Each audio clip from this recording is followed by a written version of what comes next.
किनभने श्रीमानले मलाई बच्चा जस्तै माया दिएर हुर्काउनु भएको थियो। हामी केटाकेटी नै थियौँ, डोरी खेल्थ्यौँ।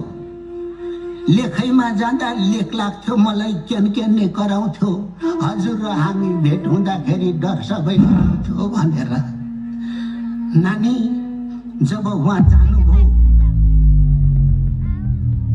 अनि मात्र थाहा पाएँ श्रीमान र श्रीमतीको सम्बन्ध कति गहिरो हुँदो रहेछ भनेर।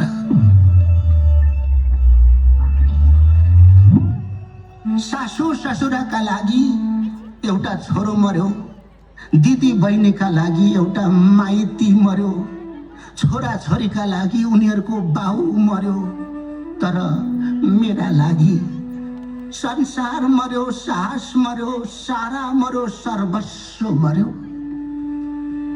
आफ्नो सर्वस्व सकिँदा पनि आफू जिउँदै रहन सक्नु सानो चमत्कार होइन नानी।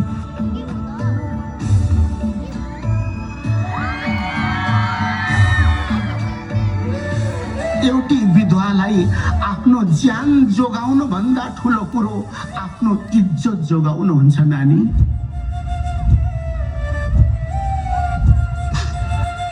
बरु बाघ भालुबाट आफूलाई बचाउन सकिन्थ्यो, तर मान्छे रूपी गिद्धहरूबाट बचाउन कठिन हुन्थ्यो हामीलाई।